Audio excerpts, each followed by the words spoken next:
board meeting. Today is April 17th, 2025, and we'll call the meeting to order at 3:05 p.m. Let's start with roll call. Kyla? Commissioner Bolmarsich.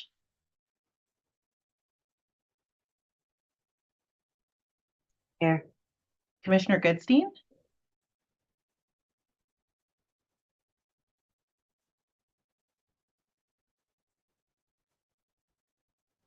Commissioner Herron.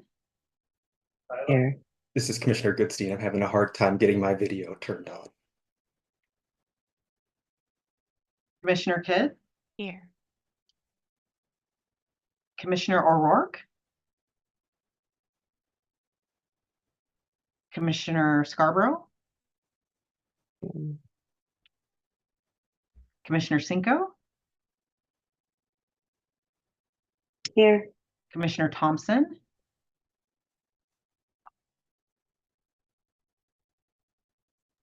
Here. I'm not sure if Commissioner Venkatesh is here with us today. I don't think so. Okay, and then Commissioner Williams. Here. Great. And then our AAG, Elise Phelan. Here. ACDHH staff present, Nikki Suka. Hi there, I'm here. Carmen Smith.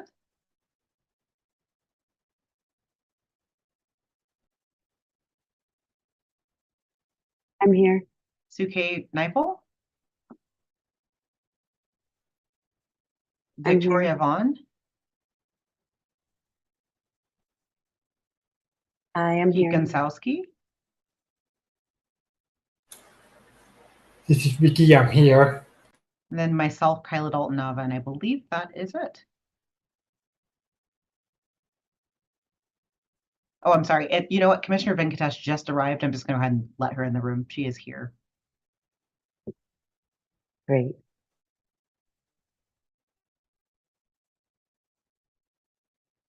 I'm happy to hear that everyone is here. Thank you so much, Kyla, for doing the roll call. Next, we will be approving the meeting minutes from February 20th, 2025. Actually, wait, February 20th, 2025. Do I have a motion to approve the minutes and a second?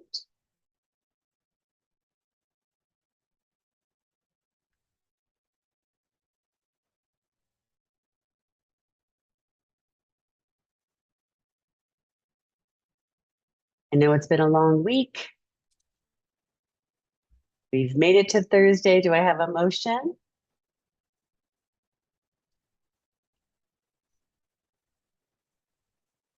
Do we have a motion on the floor to approve the minutes? Has anyone made a motion? Commissioner Bokacek? Bolmarsich. Okay, so we have a motion from Commissioner Bolmarsich and a second from Commissioner Herron.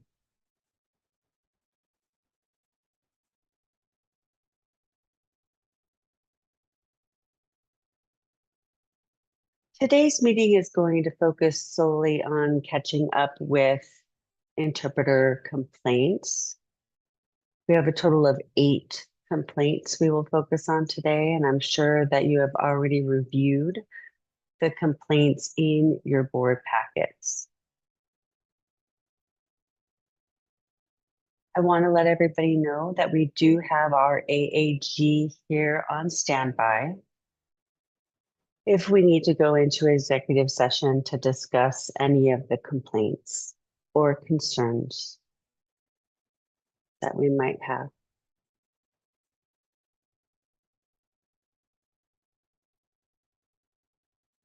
So let's move on with the complaints. We do have some public comments in regards to the complaints. So I'll let Kyla share any written comments, any video comments, or any in-person comments. Notify us of those in-person public comments.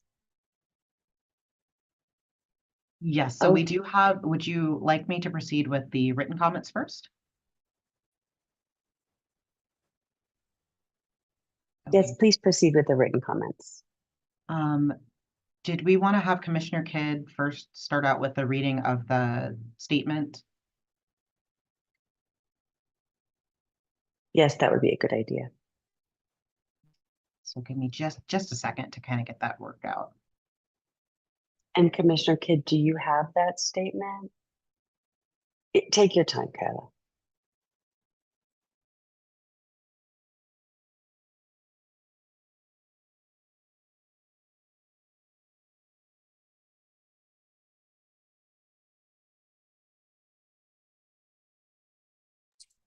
The board is responsible for establishing time limits for public participation unless modified by the board at a particular meeting. Each speaker is limited to 3 minutes on all topics. Personal attacks on board members, staff, or other persons in attendance or absent are discouraged. Individuals are cautioned that statements concerning others that can be considered slanderous may subject the speaker to civil action.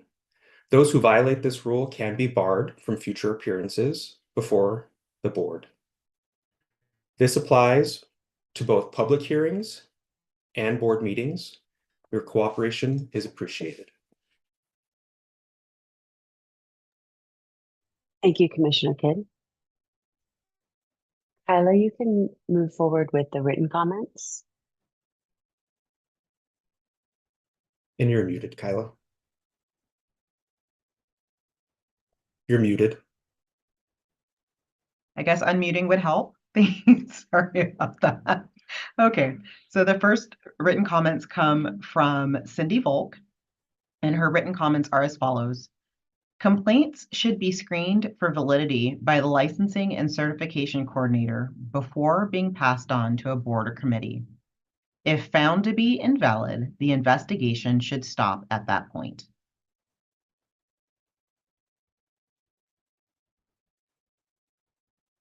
And that's it for the written comment.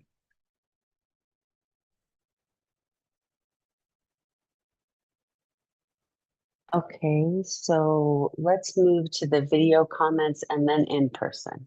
Okay. And then Ricky, if he has the video comment for Alan Craig.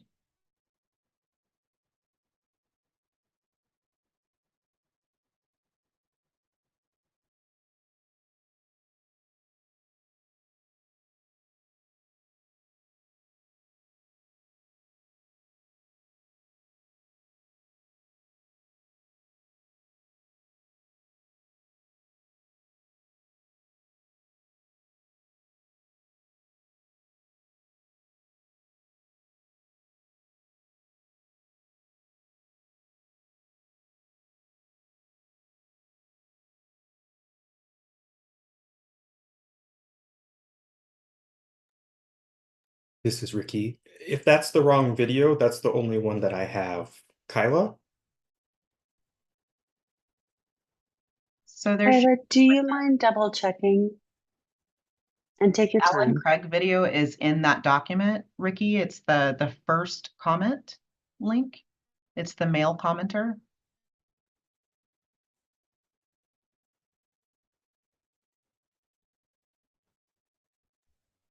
I think I'm familiar with the video you're talking about. It's a deaf person. It's a deaf man, but not deaf blind. Okay, I'll share that video with you Yeah, internally. I didn't get any other videos then. I apologize. Okay, I'll share it.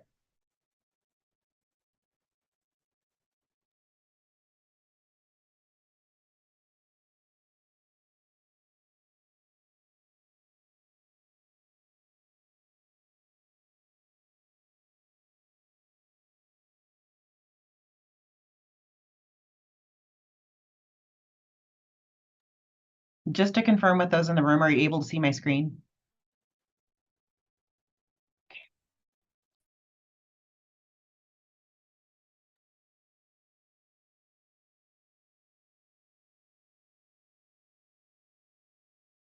Hello, I am Alan Craig. I am providing some information about a complaint regarding a conflict of interest. This complaint was filed against April Maldonado.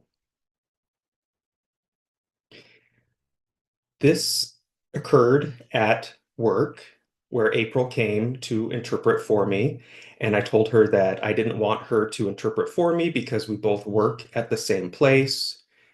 And I felt like it was a conflict because she knows so many of my friends, my family members. I wanted a neutral interpreter who could come in and convey my thoughts and my request. So that did not happen. Afterward, April came up to me. She was kind of in my face saying that UPS said that it's okay for her to be interpreting for me. And I know that I have a right to make it known that her interpreting is a conflict of interest and that I have the right to a neutral outside interpreter to come in to interpret for me, not a coworker interpreting for me. On a different day, we had a HAS meeting and she was there interpreting again. And I told her that it was a conflict of interest for her to be interpreting. I told her that I have the right to decide that that is a conflict. And she again got in my face about everything that was happening. And it just really put me in a difficult and awkward position. I felt like she was trying to control the situation. I know that I have the right to have a neutral interpreter interpreting for me rather than a coworker interpreting for me. Sometimes while she interprets for me, she will tell me to hold on while she says other things. Sometimes I feel like she's changing words. I feel like she's really putting me in a box and limiting me with what I'm able to say. And so I think I should have an outside neutral interpreter.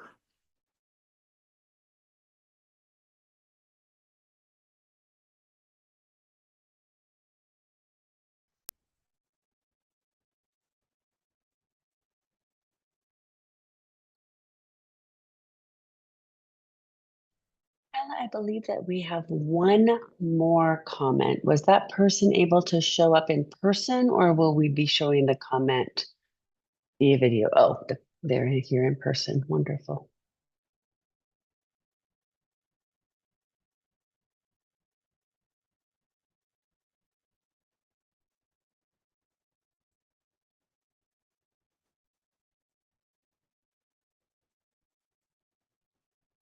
Can everybody see me okay? Yes, we can. Wonderful. I did submit a video comment and I saw that it was pulled up. I'm wondering if you want to use that or you would prefer me give my comment live. And Chairperson Sanko is saying, it's up to you. If you'd like to state your comment because you're here, please feel free, or we could show the video. And Beth is saying, let's go ahead and use the video that is submitted, and then I will be here for any follow-up questions. And that's fine, Kyla, if you don't mind. Could we ask Ricky to go ahead and start the video?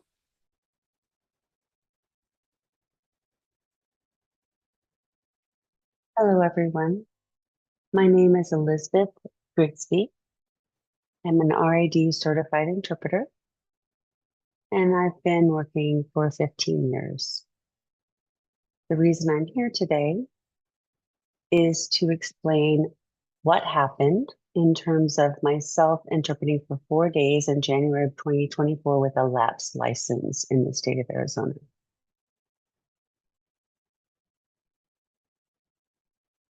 I work for Amazon Corporate, so we provide interpreting services to various states throughout the country, and we're expected to be licensed in each state in which we work.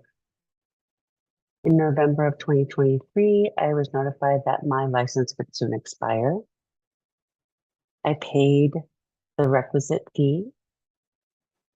I provided a copy of my renewed RAD certification and completed that process in December of 2023. Unfortunately, A CEU cycle transcript was missing from my application.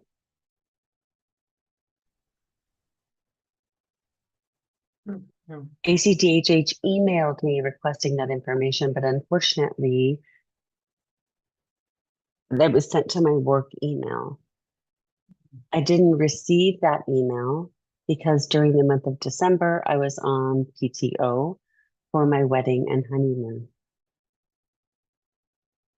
When I came back to work, I saw the email and promptly responded and provided the information that was requested, my CEU transcript. My license had already lapsed at that point, and I had interpreted for one client in Arizona during that 4 days. On January 30th, I received an email saying that my license had expired. And that is when I realized I had worked without a license. I notified my manager that I could no longer work for any Arizona clients for the time being. I responded to the email to ACDHH, explained the miscommunication, and that I had inadvertently interpreted without a license for 4 days during January of 2024. Victoria Vaughn and Ashley Martin were instrumental in helping me submit for a temporary license until my license was renewed in March of 2024. I'm currently in good standing, and I have already renewed my license for this year, 2025. I agree that this is serious. Of course, I want to be as professional as I possibly can be and meet all professional expectations. I promise this will not happen again. I have updated my email. No, I'm no longer listing my work email in my license application. So all emails I will receive from ACDHH will be received personally. And I have received confirmation that my license is in good standing. Thank you for the opportunity to explain the situation. Have a good day. Thank you. This is Commissioner Cienko. Thank you. So, board members, during public comment, you do have an opportunity to ask questions. I'm wondering if any of you have any questions for Beth. If you do, feel free to ask at this time.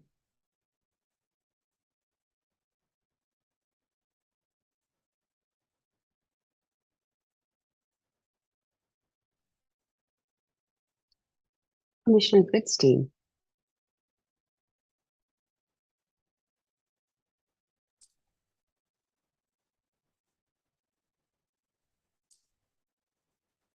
This is Commissioner Goodstein.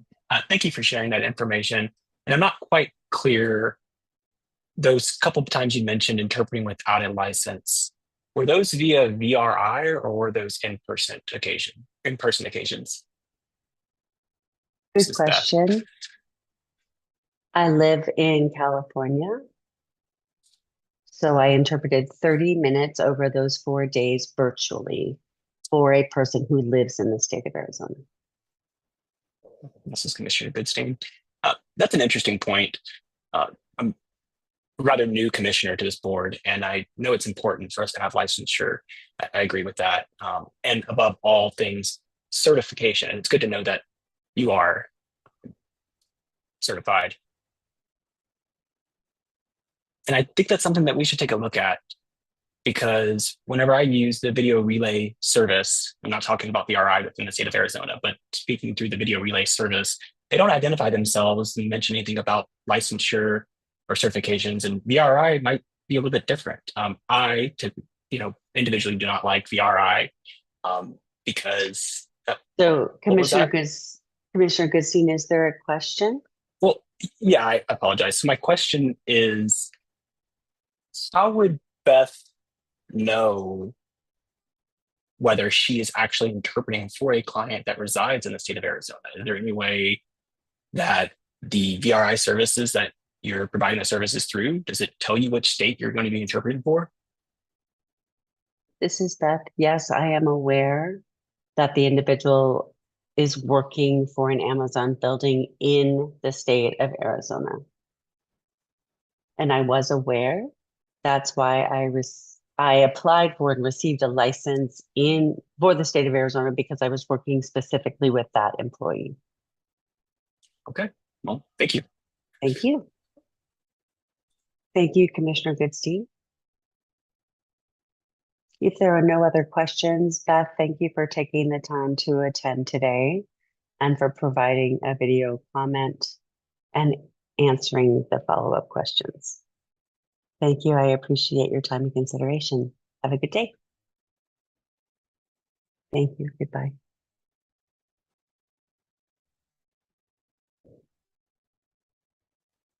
Kyla, I would like to double check. That concludes public comment. Is that correct? Yes. Okay. Thank you. So the next item on our agenda are the interpreter complaints. So I would like to invite Victoria to come and talk about each of the complaints. So Victoria Vaughn. Hi, Victoria. Good afternoon. I know we have a order in the commissioner portal for the complaints, but just a thought, since we just discussed Elizabeth Grigsby's, do we want to do that one and then proceed with the order that's there? Or do you want me to maintain the order that's on the, you'll do that? Okay. I think that would be a good idea, Victoria. Okay. So, what was summarized by Ms.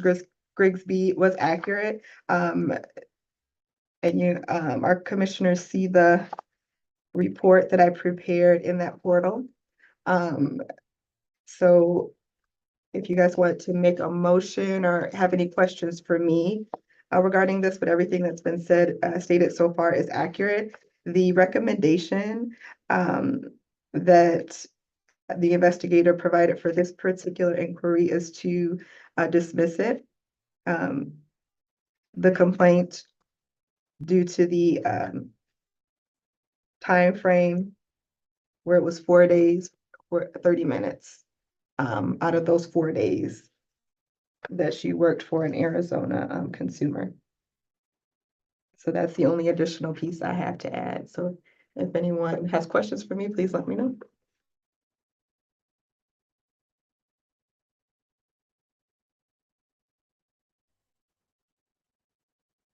So we'll go with Commissioner Herron and then Commissioner Volmarsich. Thank you. Thank you, Commissioner. Okay. Oh my goodness. I believe I totally lost my thought here. All right. So my first question is regarding Elizabeth Grigsby. Is this her first offense? Are there any other offenses? Just wanted to check on that. Has there been any offenses? Does she have any history of those offenses? This is her first offense. Okay. First offense. All right. The other ones I'll talk about later. Thank you for clarifying. Commissioner Cienko. Commissioner Volmarsich. I can make a motion now? Or do you want more discussion? You I move to follow the recommendation of the report and dismiss the case, given that it was a first offense. The person is currently licensed, the person was previously licensed, and as Victoria mentioned, it was a case of 30 minutes over the course of 4 days. I don't know if all that had to be in there, but This is Commissioner Scarborough. I second that.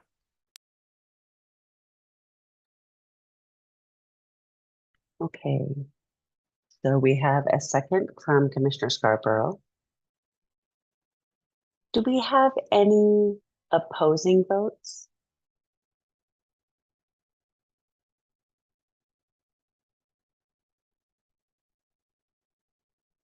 Seeing none, the motion carries.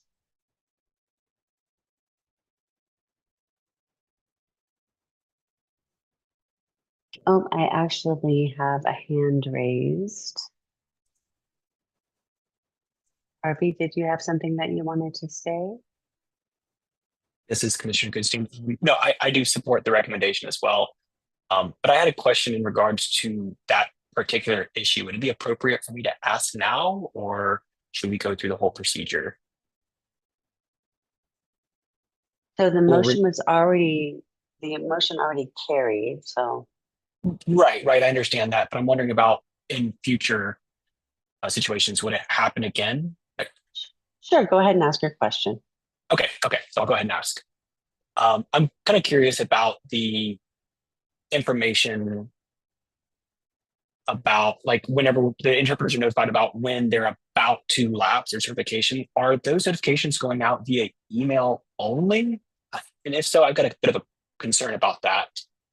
Text messages typically get people's attention much quicker because these days you have a ton of spam emails and everything coming in, and you might not pay attention to every single email. One might slip. And I'm wondering if it might be better for our alerts to be in a different manner so that way this doesn't happen again with other interpreters. This is Commissioner Cienko. That's great feedback. Thank you, Commissioner Goodstein. Okay, Victoria, next. All righty. So the next one, I'm going to return to the order that's listed in the portal, just so we're on the same one. So the next one is a complaint against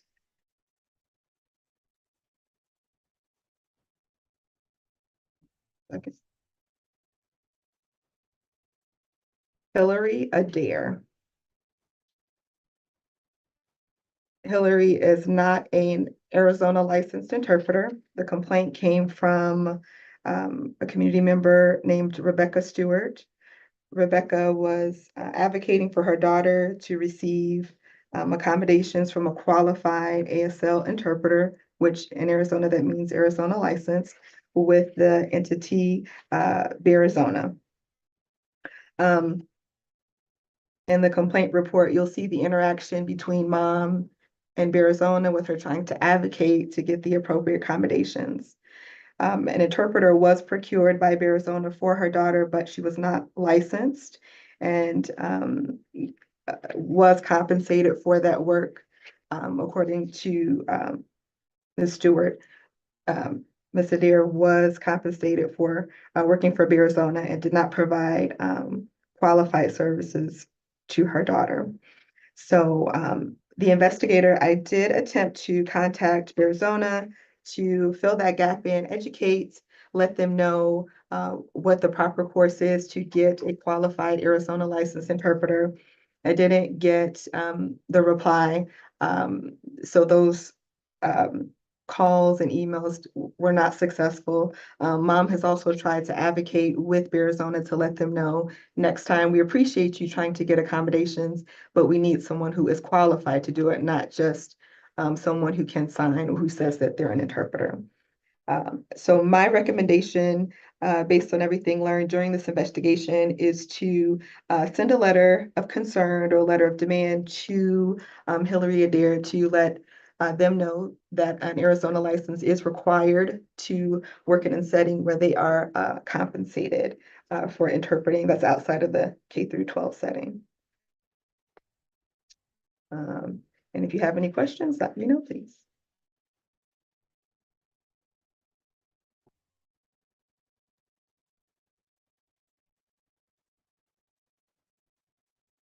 Do any of the board members have questions for Victoria?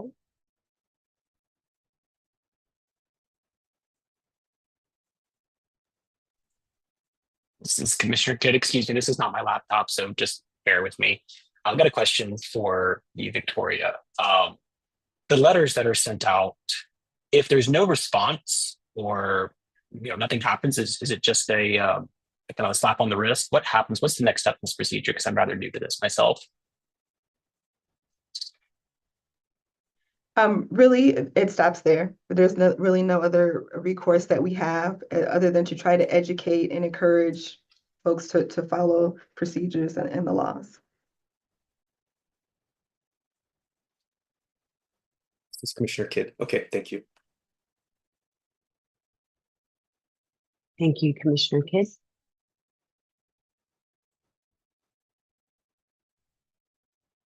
Do any of the remaining commissioners have questions for Victoria?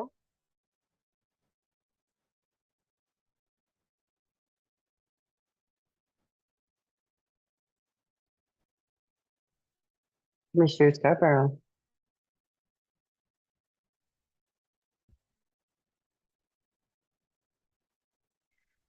Yes, regarding that question, let's see. I am curious if a person happens to be hired as an interpreter in a situation that is much more severe and much more serious.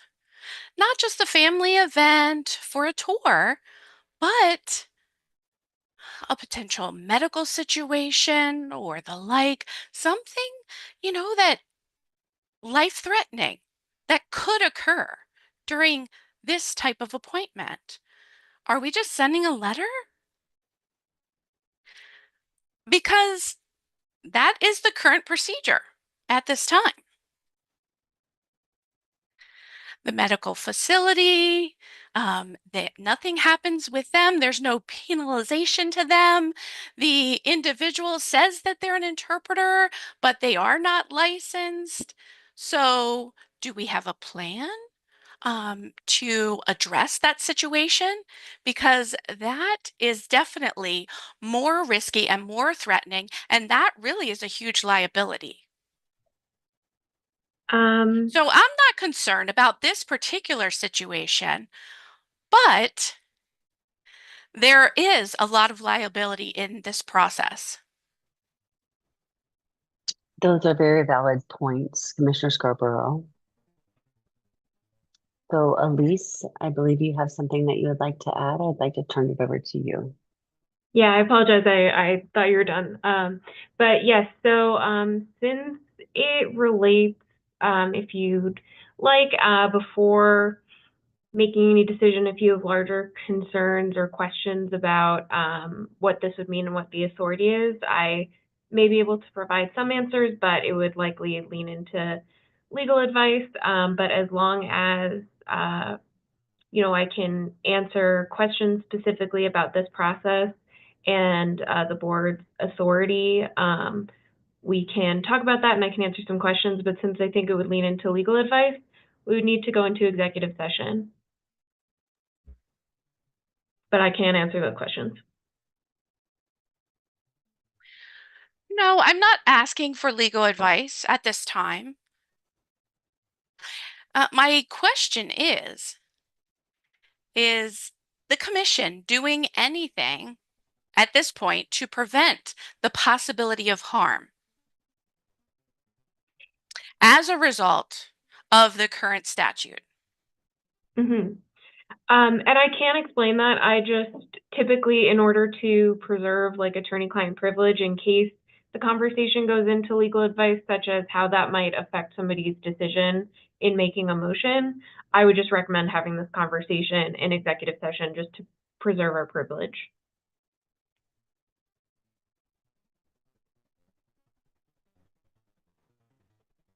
Okay, I don't mind holding that discussion. We could go ahead and complete this particular complaint. All right, if you're sure. Thank you, Commissioner Scarborough.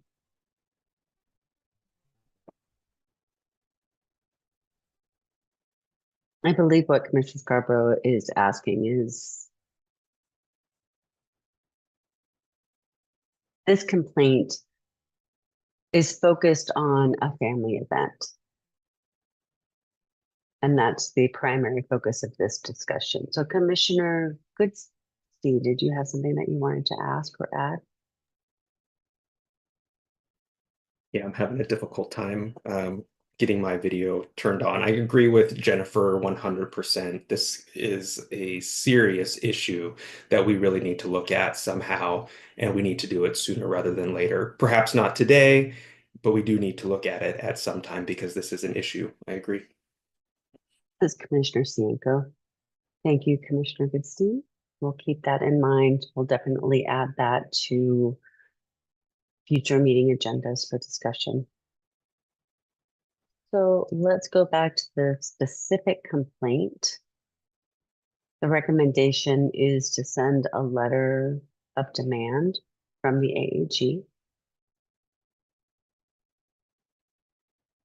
I'd like to close the discussion, and I am willing to accept a motion.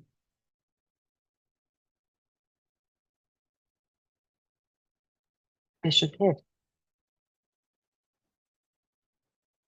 I move that we, all right, I say that we should close the discussion and follow Victoria's recommendation. That's my motion. We have a motion to follow Victoria's recommendation. Do we have a second? Mr. Thompson has Thompson, second. seconded. Do we have any commissioners voting in opposition?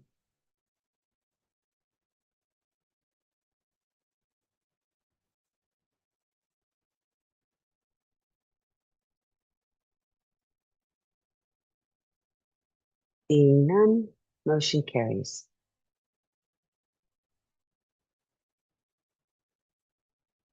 Victoria, if you would like to move to the next complaint. Sure. The next one on our list is for interpreter named Sarah Campbell. You'll see in the report, this is another instance of license lapse and then working some days without a license. And we find out when she reapplied for a license. It's something to note for this particular complaint was on our agenda in August of 2024, but due to time constrictions, it was moved to the next agenda and then the next, and it kept getting pushed and pushed, and here we are.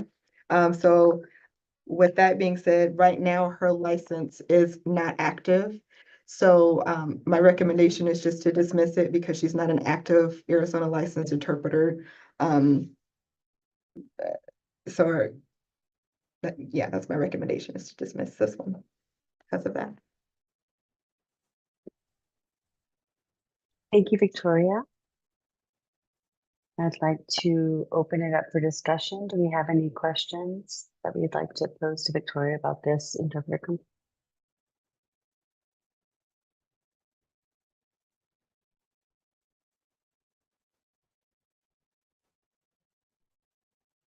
I have a couple of hands raised. So Commissioner Scarborough, then Commissioner Herron. I was planning to move, but if Commissioner Herron wanted to go ahead with that. Commissioner Herron, did you have a comment? No, this is Commissioner Herron. Go ahead. I'll just second right after you. This is Commissioner Scarborough. I move that we accept the recommendations and dismiss for Sarah Campbell. And this is Commissioner Herron, and I second that.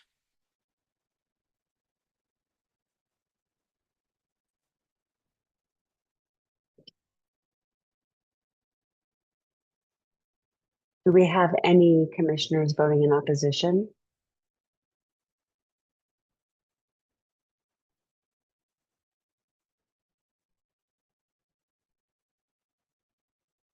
Seeing none, the motion carries. Okay, Victoria, if you would like to move next to Lynette Pinkard. Perfect. Okay, so this complaint is against interpreter P. Lynette Pinkard. And this complaint was filed by Timothy McAlvey. The summary of the complaint, you'll see the details within the report that's in the portal there. But the summary is that Arizona licensed interpreter P. Lynette Pinkard allegedly left Mr. McAlvey's doctor's appointment at Mayo Clinic on September 12th, 2023, between the hours of 8 and 12 p.m. without his knowledge or permission. Ms. Pinkard's absence reportedly caused a delay in Mr. McAlvey's appointment and disrupted hospital staff's ability to communicate with him and vice versa. The recommendation, based on what I found, is, pardon me,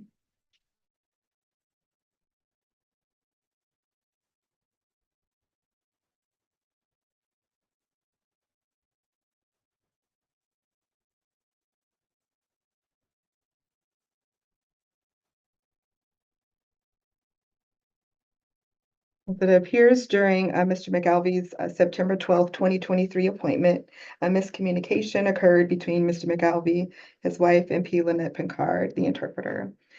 Ms. Pincard says she's waited outside of the patient's room per their request to only enter when staff entered the room. Ms. Pincard asked the nurse for permission to get food and drink while waiting outside the patient's room for the staff to come back into the room. The nurse agreed, but the patient and family were not informed. As a result, the medical staff entered the room while the interpreter was absent, leaving the deaf patient unable to communicate with them effectively. Medical staff, effectively. It is ideally the patient, his wife, and others involved should have been notified that the interpreter would be stepping away briefly. Ms. Pincard says that she was instructed to not enter the room unless the medical staff was coming in. Mr. McAlvey says that because of this lack of effective communication during that interaction, it strained his already difficult relationship with the medical staff. So as a result of the details that I put together for this particular incident, my recommendation is to do a requirement of 5 clock hours of ethics trainings or workshop hours in the field for the subject matter of ethics. That is just my recommendation. You do not have to follow what I recommend, of course, but that's just based on what I found as some ethics workshops are needed here. Let me know if you have any questions, please. Thank you. I'd like to open the floor for any discussion. Do we have questions for Victoria on this complaint?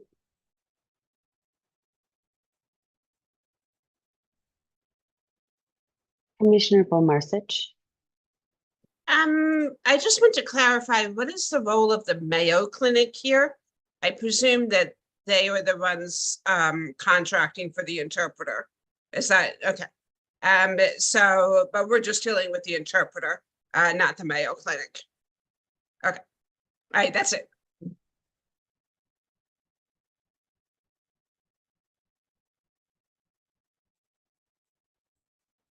This is Commissioner Cienko. Any additional questions? Commissioner Goodstein?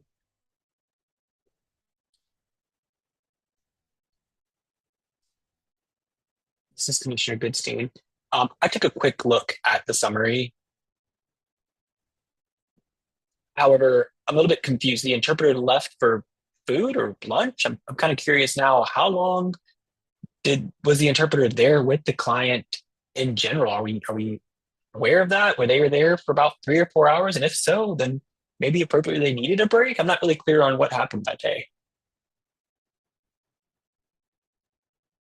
So from what I can tell is that the Ms. Pincard was booked from 8 a.m. to 12 p.m. that day. And so I don't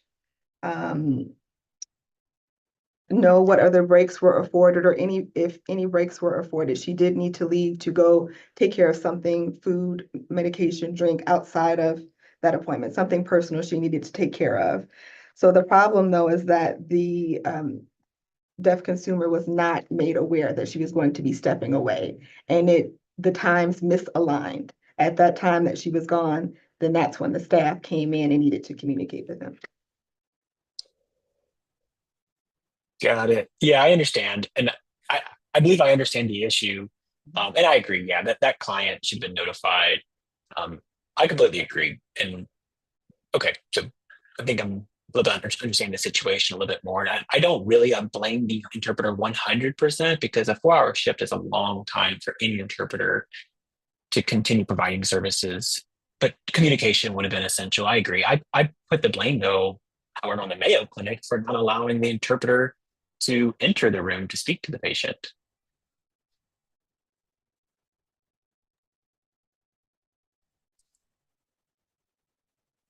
Thank you, Commissioner Goodstein. Commissioner Kidd? This is Commissioner Kidd. Quick question for you guys. Do we have an exact time that interpreter left? If it was it before 12 or after 12? Before 12, before her end time, her scheduled end time. Got it. Okay. Yeah. Go ahead, Commissioner Scarborough. So I do have one thing that I did notice within the summary. The interpreter did emphasize that the deaf person didn't want her to go in the room without the medical staff. I agree. So she did sit outside of the room. She did tell the staff, but let's see, she did have a lot of trust at that point in the staff. But yeah, I do think it would be common sense. I would go in the room still and, of course, let the patient know that I was leaving and when I would be back. But she did emphasize that they had let her know that she was not to enter without the staff. So the deaf person was upset, yes. However, they were the person to let the interpreter know that she should not enter the room. So it's kind of a sticky situation. This is Commissioner Kidd. That was actually my next question as well. That's kind of the point I'm trying to get at. If you give me a specific set of instructions and I want to follow those specific instructions, but that being said, I mean, it's a complex and sticky situation, I must admit.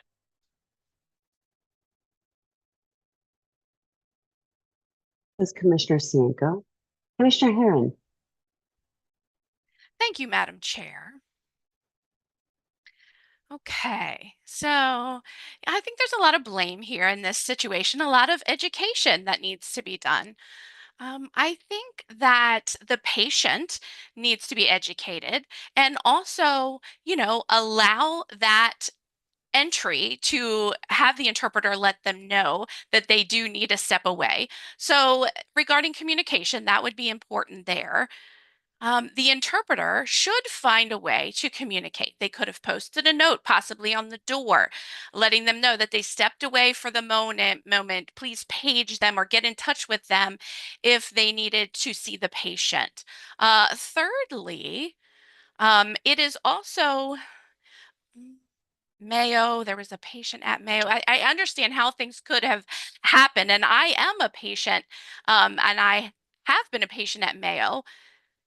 And Mayo has the responsibility as well. They come right in and start doing things without any type of communication access, and then they just leave. They are, threatening. Actually, it's risking the patient's life at that point. They could give them the wrong medicine. They could misunderstand the information that's being written down. There's a ripple effect that can occur in these types of situations. The nurse, the tech, whoever it may be, they're putting down information. The doctor is reading that information and moving forward and taking steps in this medical situation. So everyone in the situation is liable, and that's my perspective on this. This is Commissioner Cienko. Commissioner Williams, I see your hand, but before I move to you, I have a question, Victoria.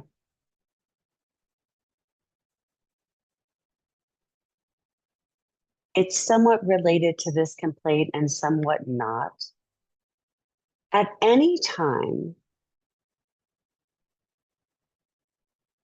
has ACDHH communicated with Mayo Clinic about interpreter requests or etiquette or how to work with an interpreter?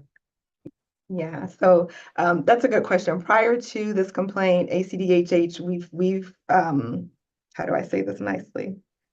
We've interacted with Mayo quite a great deal on the behalf of the community to try to get them to understand the process, understand communicating with accommodations, interpreters, CART, all the things.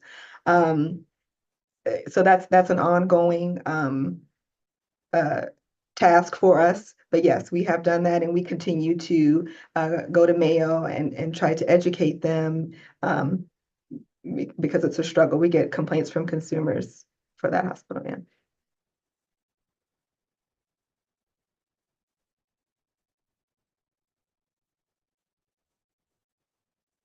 I can imagine the challenge. So Mayo is well known throughout the country. And I wouldn't be surprised.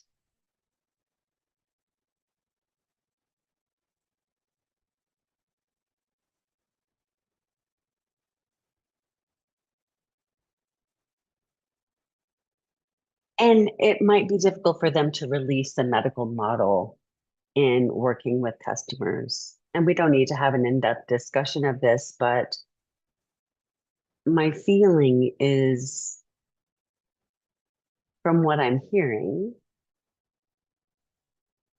is that anytime an interpreter has to step away, it's always important to communicate with the deaf consumer.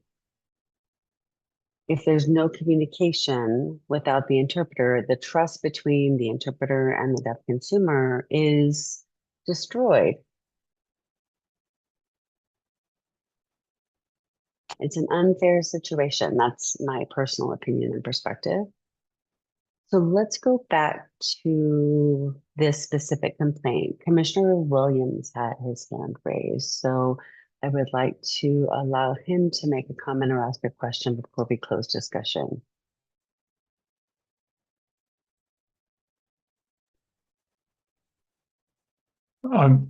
This is Commissioner Williams. I don't want to take time up here, but Commissioner Herron addressed most of what I was concerned about. But I have personally had some difficulties in hospitals where communication was difficult between the staff and somebody who couldn't hear well like me. And it's a huge job to educate the whole medical world on this. And you have to keep doing it, and you have to keep reinforcing it. I just sharing that responsibility. That's all I had to say. I'm sorry to take time.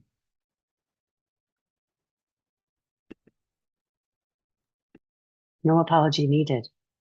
Yes, your perspective as a hard of hearing individual is important so that we all understand various perspectives and experiences. Commissioner O'Rourke. Yes, I have a specific question for this case. And I don't know, but is it possible or is it not possible that the interpreter could have said to the hospital staff or the nurse, could you please go in the room and tell the deaf individual, I will be stepping away? Or is there a conflict of confidentiality sending this through another person? That's my question.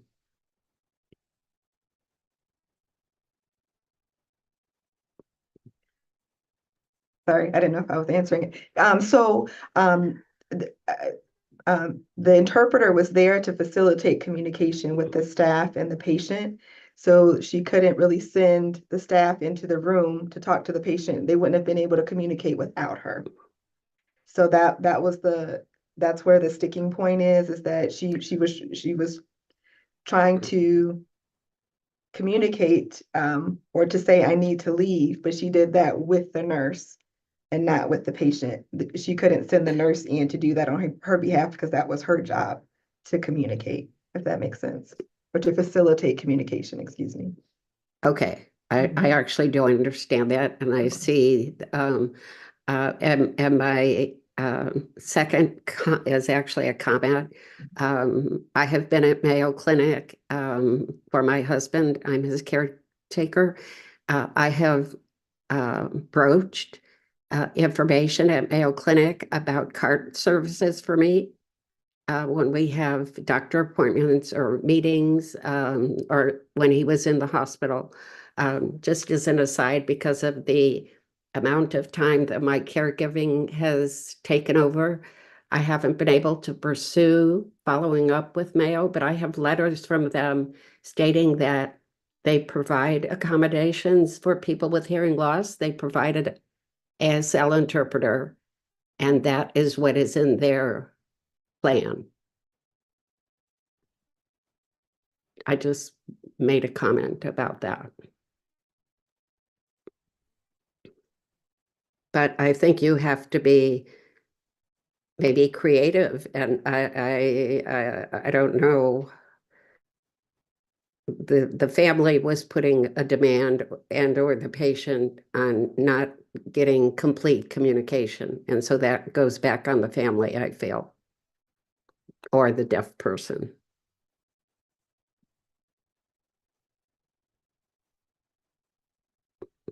Thank you, Commissioner O'Rourke.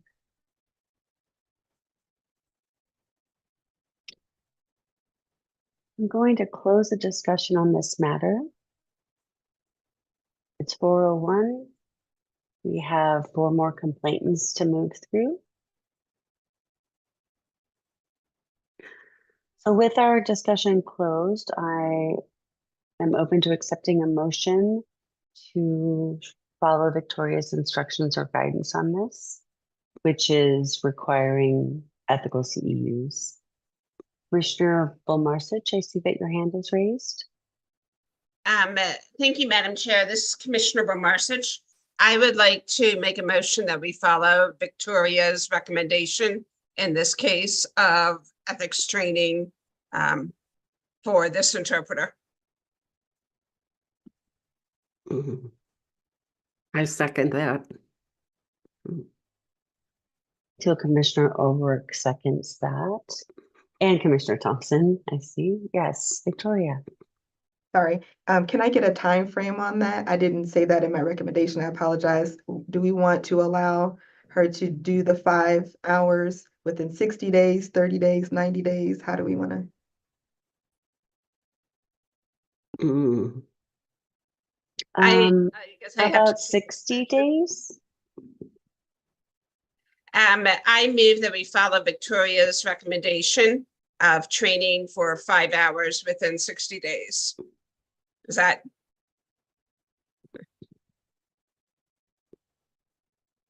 This is Commissioner Cienko, yes. So we have a motion on the floor to follow Victoria's recommendation for the 5 hours of ethics training within 60 days. Do we have a second? Mm. I second. Commissioner O'Rourke, I second the motion. Thank you, Commissioner O'Rourke. Do we have any commissioners who are voting in opposition?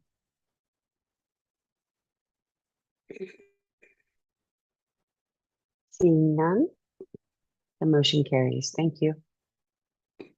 Okay, let's move on to Thea Tynes. Thea Tynes on January 2nd, 2024, Deb Stone, while using VRI for a doctor's appointment, asked the interpreter to show their Arizona license badge. The interpreter declined the request, citing Seracom's policy as the reason for declining the request to show her badge. Give me 2 seconds here. So in June of 2023, we received our first complaint against a Seracom employee for not displaying the Arizona badge upon request.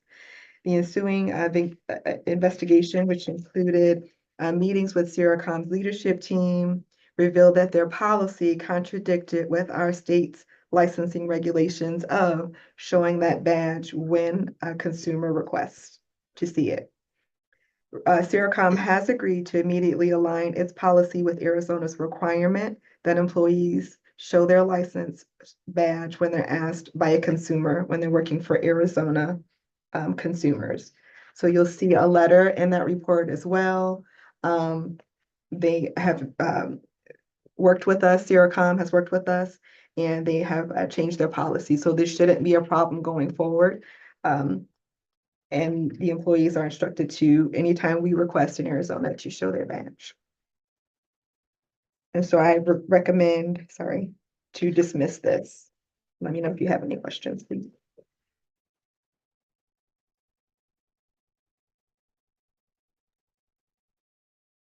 I would like to open the discussion. Do we have any questions for Victoria? I'd like to recognize Commissioner Bomarsich. Thank you, Madam Chair. This is Commissioner Bomarsich. If I'm not mistaken, the next complaint has the same complainant and the same situation and the same employer. In the interest of time, Madam Chair, could we consider those two together?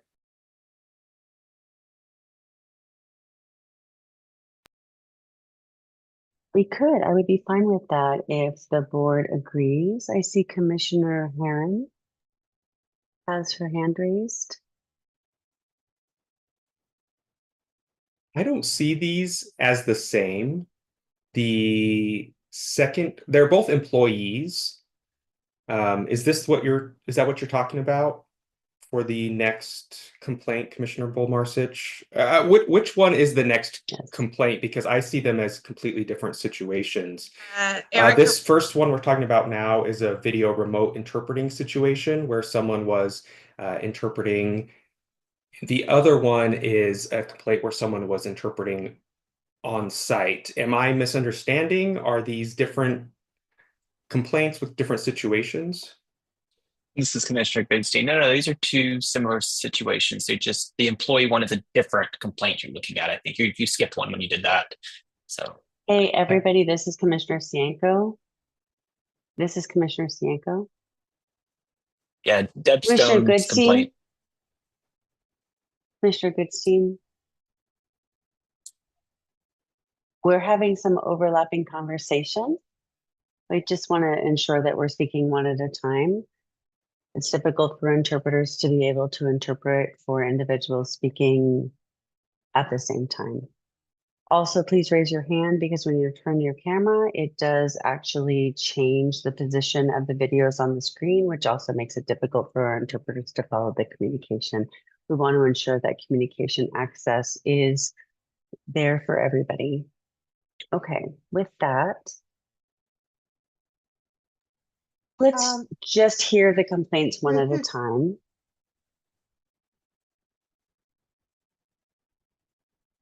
Yes, Commissioner Thompson.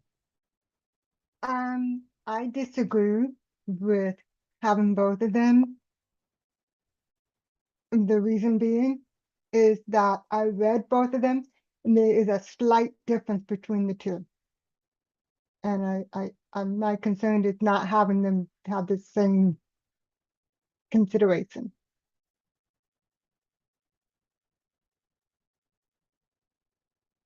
Yes, Commissioner Thompson. That's what I just said before you interrupted. I said that I wanted to hear them separately. My apologies. Thank you. Okay, my apologies, Victoria. So we're closing the discussion and I'm willing to accept a motion to follow Victoria's guidance on dismissing the complaint for Thea Times.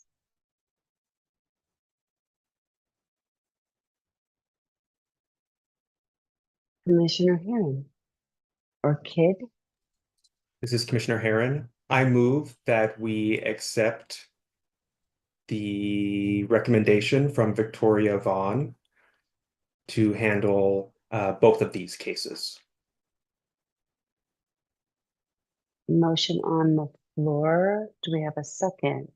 It's Commissioner Kidd, I second. Commissioner Kidd seconds. Do we have any voting in opposition? Yes, Commissioner Thompson. You said both? I thought we were only deciding on one. No, right now we're just focused on the one that Victoria had already discussed.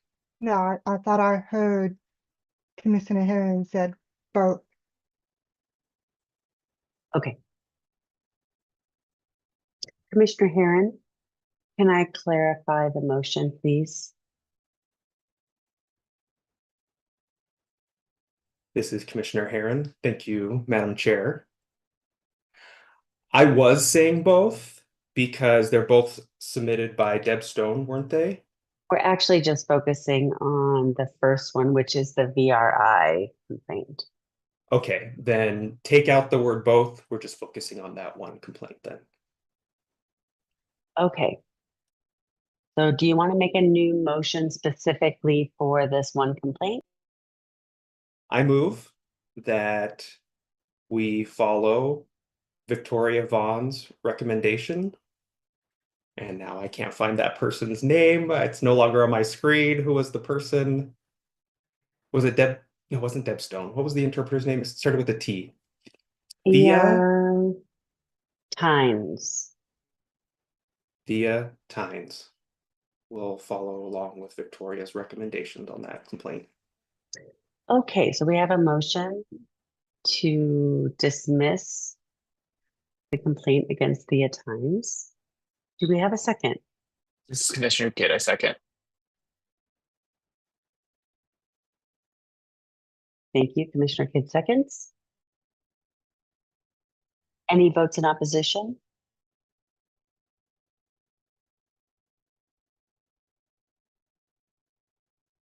Seeing none, the motion carries. Thank you. Okay, moving on then to Erica Wade. Okay, so Erica Wade, it's similar situation. January 2nd, Deb, while using VRI for a doctor's appointment, asked for an interpreter to show her badge. She did not show her badge, citing Sierracom's policy. The difference is here, while investigating, I did find that she was not licensed. Erica Wade did not have a license at the time that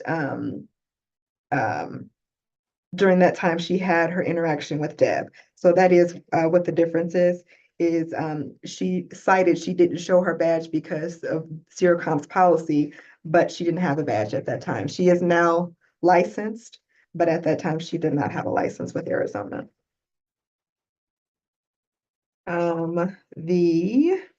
So this one, I'll rely on the board to decide what to do. My recommendation is to dismiss. You can do a civil penalty for working without a license. I haven't been able to determine how long she worked for Arizona consumers though without a license, because that's the tricky part there. She is licensed now, but at that time she was not licensed. So that helped our case a great deal when negotiating with Sierracom, because that interaction that Erica Wade had with Deb led to a complaint. It led to ACDH reaching out to Erica, and then she realized, oh, I don't have a license. I need to get this license to work for Arizona consumers. So it was, it did what it was supposed to do by complying or having that rule to show your badge. So I will wait for any questions on this one.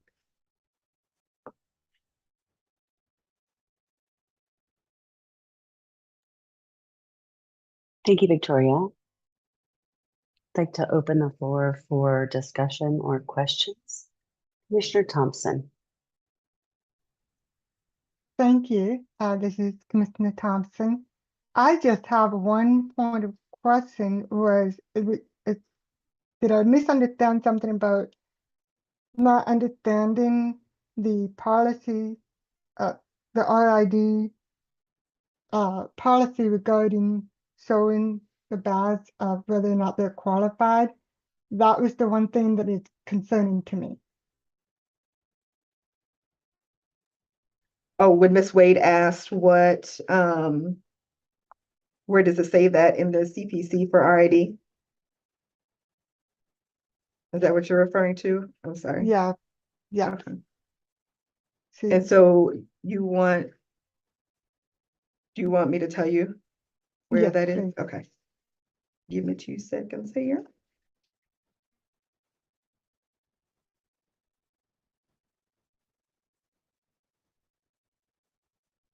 And really, I'm still looking for what we are citing is Arizona rules. So that is what, since if she was Arizona licensed, is what we require them to follow as our rules. But I do believe the CPC does. I thought it was the COP, the RID policy. I have it here.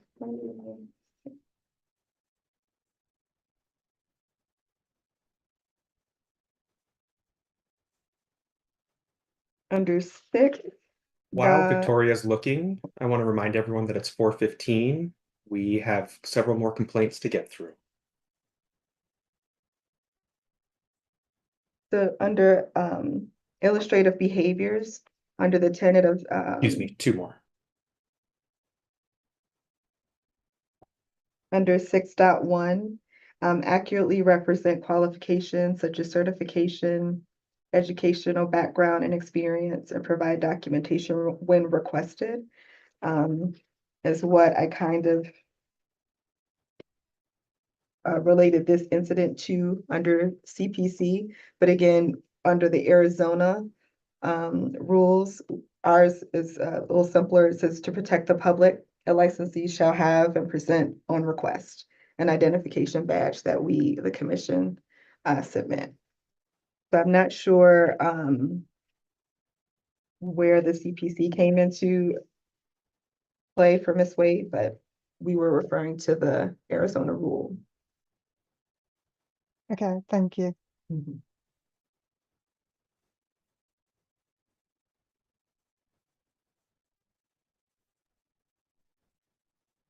This is Commissioner Cienko.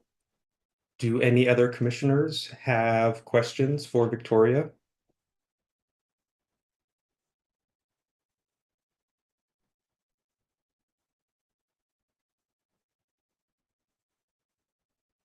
Seeing none, we will close discussion on this complaint, and I will now entertain a motion to follow Victoria's recommendation to dismiss this complaint.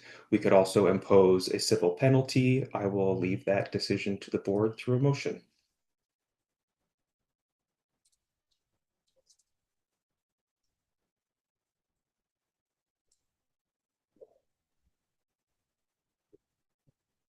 This is Hello. Commissioner So, Scarborough. I move to dismiss the complaint for Erica Wade. So you're going to, we have a motion to dismiss the commission or to dismiss the complaint against Erica Wade with a second by Commissioner Kidd. Do we have anyone voting in opposition?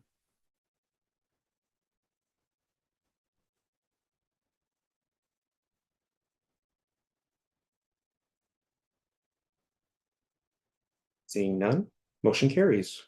All right, we will move on to the next complaint against Ezra Moore. Okay. Ezra Moore, so this again is working without a license. And we found out when his original license lapsed and then he reapplied. There's a question on that initial application that says, have you ever had a license before? Has it lapsed? And did you continue to work when it lapsed? So his answer for that question was that he worked for 87 days without a license. But Mr. Moore works for a company that does monitor their licenses in the various states. They have a dedicated staff that does that for their interpreters. And so the person that does do that for the staff did acknowledge that she made a mistake and did miss his renewal period.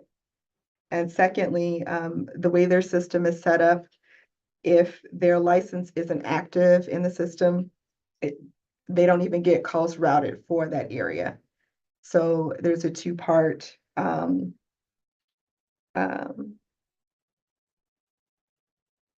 protection, if you will.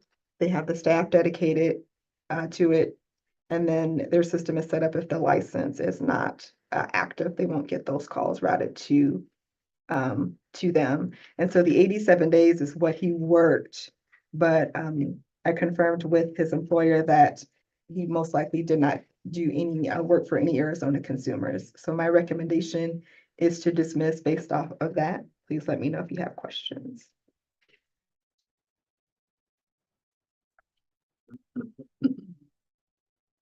Thank you, Victoria. I'd like to open the floor for any questions or discussions. Commissioner Bomarsic. Thank you, Madam Chair. This is Commissioner Bomarsic. Victoria, the company spoke pretty generally. It is likely that he didn't receive any calls, but they could not guarantee for a fact that he didn't. Okay, just confirming that. Thank you.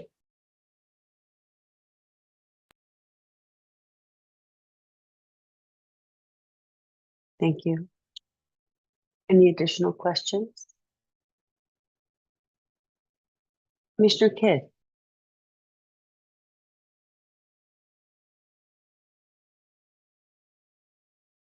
Just out of curiosity, not speaking to the interpreter, but will there be any consequences for the company by chance? Unfortunately, we don't have any jurisdiction or oversight over companies at this time, so we can send them a letter to work with them and educate them, which is what we typically do. Is we have a close relationship with a lot of BRI companies to encourage and to partner, educate, things like that. But as far as authority to make them do things, we don't have that. Okay, thank you. Thank you. Any final questions before we move to close the discussion?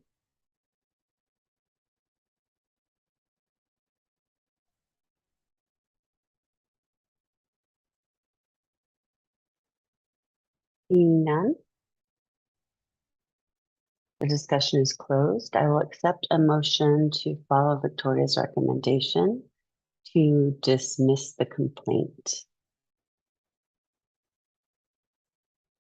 against Ezra Moore.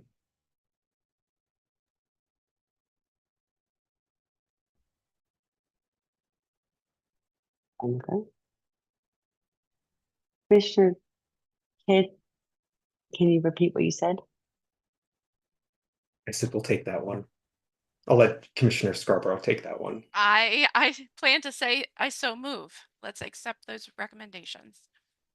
I second that. Okay, Commissioner Scarborough moved to accept the recommendations from Victoria to dismiss the complaint, with Commissioner Kidd seconding that motion. Anyone voting in opposition?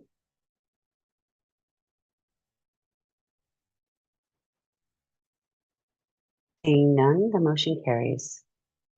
Our final complaint is against April Maldonado. Victoria? Okay. This is a complaint against April Maldonado, filed by Mr. Alan Craig. We had his public comment, which summarized what his complaint is related to. So this is kind of a two-part thing. So we're dealing again with a company where they both work at UPS. UPS should be procuring interpreters externally. So trying to establish that rapport with them is what I've been doing, trying to contact them, the supervisors at UPS, to advocate and encourage them to get interpreters that are licensed, but to not rely on their employee who happens to have an Arizona license to interpret. So that effort is still ongoing, but that has not been successful. But Mr. Craig has shared with Ms. Maldonado directly that he does not want her to interpret. He feels like it's a conflict of interest, and he does not want to use her as an interpreter. He's tried to advocate for himself with the UPS staff, but this has not proved successful. And with Ms. Maldonado there interpreting, UPS probably is not, that's hindering his ability to advocate advocate for himself and get the interpreters that are neutral and hired outside of the company, like UPS should be doing. So it appears that his efforts, Mr. Craig's efforts to advocate and to do what he can to get the accommodations that he needs for his job are being minimalized by Ms. Maldonado going forward with interpreting or attempting to interpret for him at their place of work. The investigator's recommendation is workshop hours, again, related to the subject of ethics, 5 clock hours to be taken within the next 60 days. Let me know if you have any questions.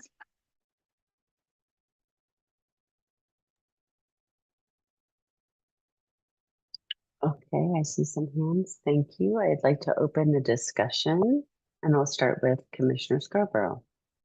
And then Commissioner Thompson, finally Commissioner Goodstein. We are butting up against the end time of our meeting, which is 4:30. So Commissioner Scarborough. I just have a question for the interpreter, April. Is she employed as an interpreter at UPS, or does she have another role and she just happens to be a licensed interpreter? Yes, so she is she is not a staff interpreter at UPS. She works there in another capacity, and you're right, just happens to have an Arizona license to interpret. Okay, thank you for that clarification. Thank you, Commissioner Thompson. Yes, thank you. This is Commissioner Thompson. I'm not sure regarding the policy of how we approach this, but I also read in there that she was asked to interpret for other deaf that were attending at the same time. And I'm not sure how to approach this as far as making decisions, because while I agree she should not be interpreting because she's not hired as an interpreter, but I'm just wondering about the ramifications of making this complaint in demand and the other individuals who are deaf. But did they want her to continue just so they can at least have communication? That is my question for clarification. Thank you. So I have not been able to get in touch with the other employees, deaf employees, excuse me, that have used April's interpreting services to get that clarification. So I can't answer that. I could just go off of what Mr. Craig has expressed in his complaint.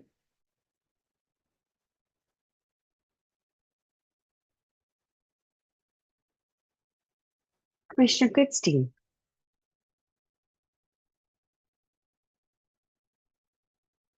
This is a real serious issue. You know, if someone asks if you're hired as an interpreter or not, obviously in this situation, April was not hired as an interpreter. You know, for the company, it's a whole different animal, but if someone is hired to be an interpreter, staff interpreter for the agency or the organization.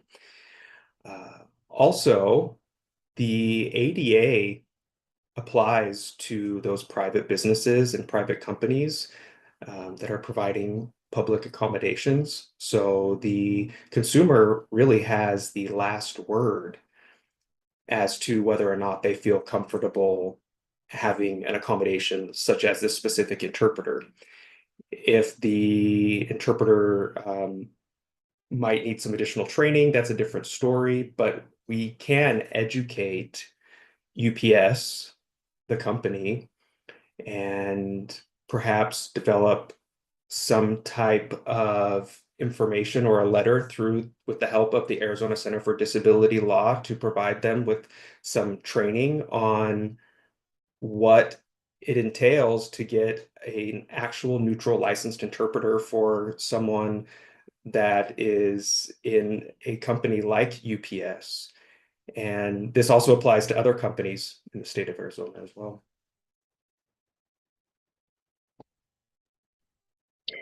Thank you.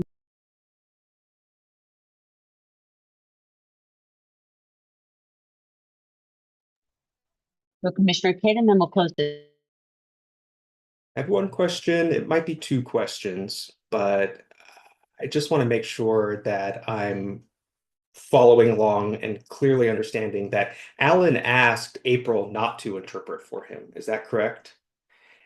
Did Alan ask directly to his supervisors to not have April interpret for him, and she still did anyway? So yes, he did request that she not interpret for him. And then he did go to his supervisors. He brought documentation to talk about the CPC, things like that. And so then they have ceased using her, or that supervisor, excuse me, has ceased using her.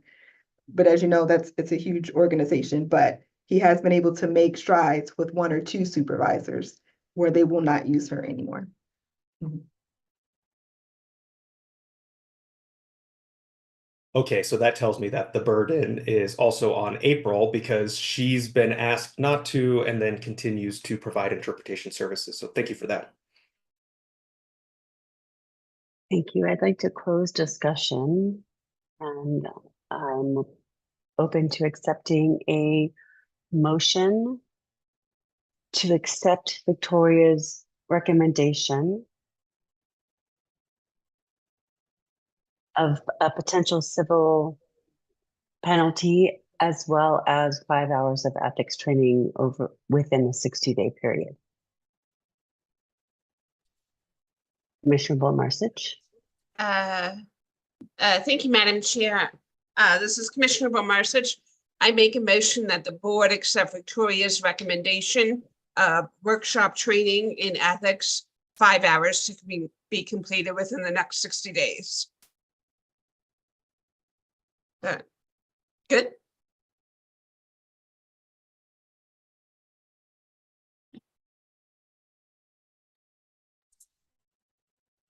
Yes, good. Do we have a second?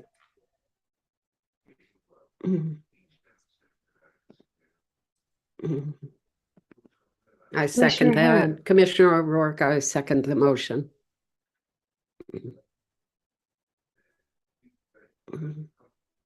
This is Commissioner Herron. I am moving that we table a discussion for. This is Commissioner Herron. I move that we table the discussion because we haven't been seconded yet. I wanted to table a discussion for more, or table the motion or the recommendation for more discussion, because I think we need to have more discussion with the company for some clarification, because the company's ordering her to be an interpreter. We have an employee, a co-employee that's complaining against that employee within the same organization. I'm not quite comfortable with this situation and assigning a penalty to this interpreter. So I move that we actually move this to the next interpreter complaint agenda. The remainder of the board, how do you feel about that? Commissioner Thompson. I agree with Commissioner Herring, because I'm also concerned that we need to further investigate about the fact of the matter that there are other individuals who are deaf who are using her to understand what's going on. So this is a little bit more complex than just one person's complaint. Thank you. Thank you, Commissioner Scarborough. Yes, regarding with other deaf people, yes, she is satisfactory to them as much as we are aware of. But we have not been able to communicate. ACDHH has not been able to communicate with the other deaf consumers there.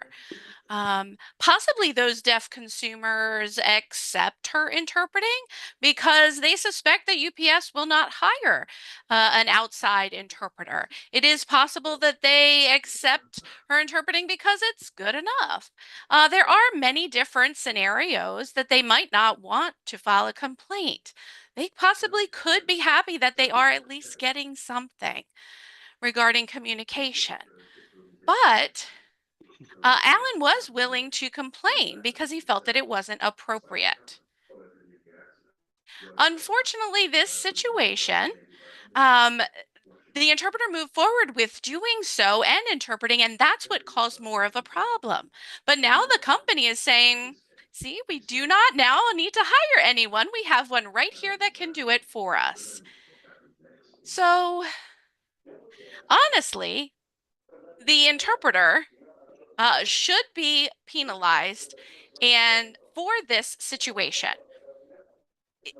If they were to move forward, but they had the power in that situation. This is Commissioner Herron. I say we table this. Right, and I am Yes. in support of this being tabled. This is Commissioner Cienko. I'd have to agree. Mm. But remember, we have a motion on the floor. Before we go any further, I would like to ask Commissioner Volmarsich. Well, I would like to give her the opportunity to withdraw the motion or potentially Okay. develop a new motion. There Before was I do never a that, second. the AAG had her hand raised. I think we should hear what she has to say. Hey, everybody, we need one person speaking at a time. And can we request that microphones be muted because we can hear television in the background somewhere? Point of order. Okay. This is Commissioner Cienko. Mr. Volmarsich, did you want to say something? AAG Fallon has had her hand raised, and I think we should hear from her before we proceed further. Great. And this is Commissioner Herron. I also want a point of order. Just a point of order. There was no second to Commissioner Volmarsich's motion. Okay, thank you. That was actually what I wanted to jump in. I wrote down that Commissioner O'Rourke seconded it. Did I get that wrong? I just want to make sure that I'm on the same page because I thought there was a second. So that's why I wanted to step back. Commissioner O'Rourke, am I correct on that? Yes, Okay, I so there did was a second it before the discussion started. Okay, thanks.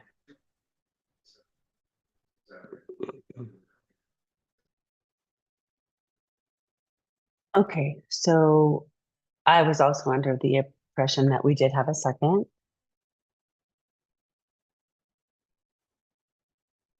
That's why I was asking if Commissioner Volmarsich wanted to withdraw her motion. Because it seems that several board members would like to table this discussion to allow Victoria to do more in-depth investigation.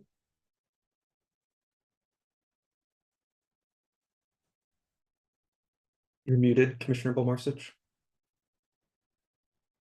May I ask Victoria a question before I withdraw the motion? As I understand, yeah. Sure. Victoria, you've already tried to have contact with the other deaf employees at the workplace where April is without any success. That is that correct. Yes. Okay. Also correct, we have no jurisdiction over UPS, even That though it appears that they're violating the law. Okay. That is correct. I guess, Madam Chair, I am willing to withdraw my motion, but I would like an explanation as to why, if the other employees have not been forthcoming, and if we have no jurisdiction over UPS, what else can we do except this case? And if there's a satisfactory answer to that, I'll happily withdraw the motion. So.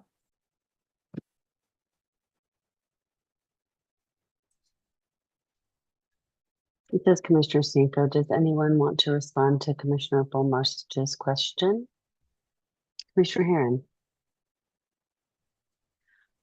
I see that Commissioner Goodstein did have his hand raised.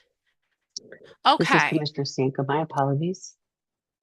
So yeah, I think that we are in a rush to finish at 4:30 and we don't want to rush through this. So that's why I wanted to table it to the next meeting just to give us more time to ask more questions and have more discussion and be very thorough. We understand the employee's responsibility. We understand the responsibility of the licensed interpreter and the workplace. This person was an employee of that workplace as well. Is she allowed to say no, that she is not going having to interpret in her workplace? So there are many questions here, and that is why I wanted to just stop this discussion so we could get more clarity on it. I do suspect that we will have these occurrences, these situations pop up again. This is not a new experience. So that's why I think it is really important, and I hope that helps with clarifying. Commissioner Goodstein. This is Commissioner Goodstein. A couple things I wanted to mention. First off, in response to the situation, oftentimes clients or customers are unaware of their rights. And as Commissioner Scarborough mentioned, oftentimes they may be afraid to challenge the authority within the workplace. That's a very real situation that happens in today's workplaces. But my second concern was asking permission to withdraw a motion.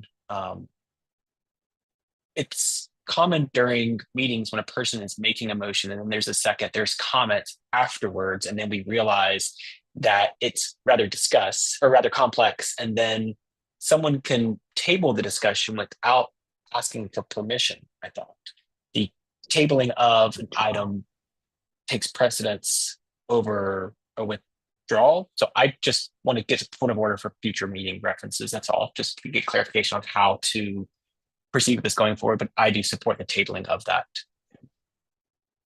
Thank you, Commissioner Goodstein. Commissioner O'Rourke.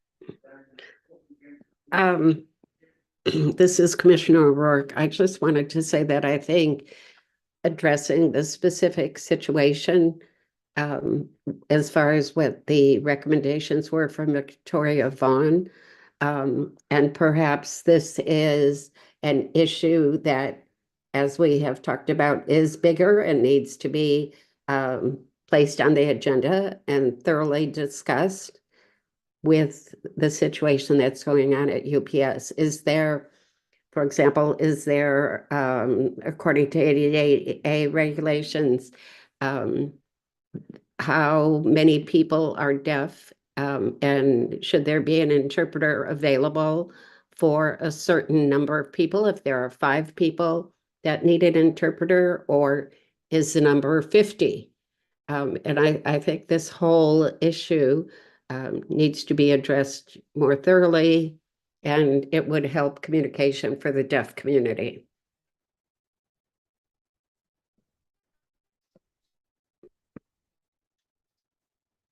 Thank you, Commissioner O'Rourke. Final comment by Commissioners Bolmarsich and then Commissioner Kidd. Commissioner Bolmarsich. I think per what Commissioner Goodstein said, the other vote takes precedence. However, the tabling vote takes precedence. However, I want to raise one concern and make a suggestion to add to the tabling motion. The concern is that this complaint is 14 months old. Therefore, this is my request for the tabling motion. In order to not prolong this any further for either Mr. Gray or Ms. Maldonado or anyone else, I would ask that Commissioner, Herron, that Commissioner Herron add a timetable to her tabling motion, if that's possible. And that's it.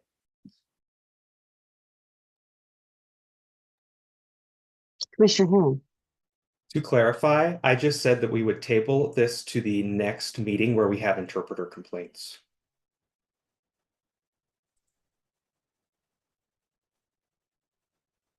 And that would be the next board meeting in May. Okay. Yeah, that's why I added a time to it. I agree with that for the next meeting.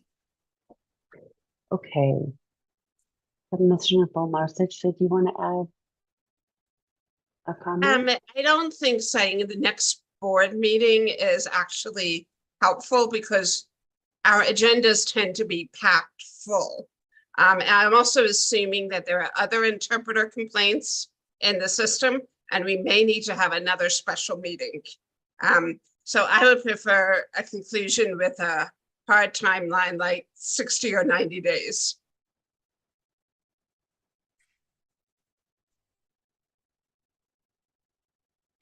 This is Okay. Commissioner Herron. I'm happy to provide a friendly amendment. I think, really there are two different situations here, with Victoria needing to do a little bit of more research, perhaps. And then the second thing is, really, what is a reasonable timeline? I'm not sure. This is Commissioner Cienko. Before we ask Victoria, I just noticed that Commissioner Kidd has his hand raised. Let's move to him. And then we can ask Victoria how much more time she feels she needs on this matter. Yeah, this is Commissioner Kidd. I was going to second the tabling, so we're just discussing the timeline at this point. So you guys can continue that. Victoria, how much more time do you think you might need on this?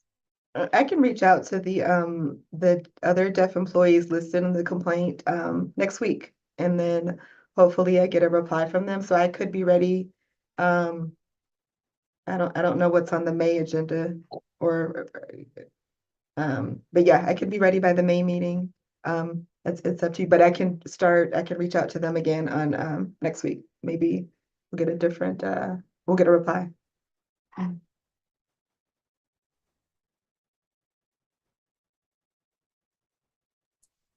This is Commissioner Cienko. Okay, thank you. So it seems that the majority of the commissioners would like to table this discussion to our next meeting. That's my understanding, and I want to make sure that we're all on the same page with that.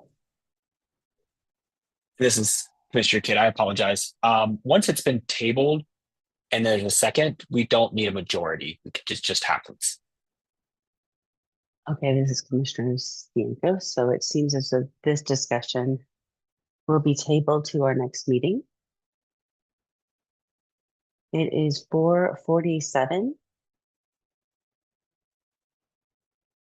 I'd like to wrap up today's meeting. I appreciate the time you've taken past our originally scheduled end time of 4:30 to make sure that we completed this discussion. It's important to receive all of our perspectives. And I'm going to go ahead and move to adjourn this meeting. I would like to accept an official motion from one of our commissioners.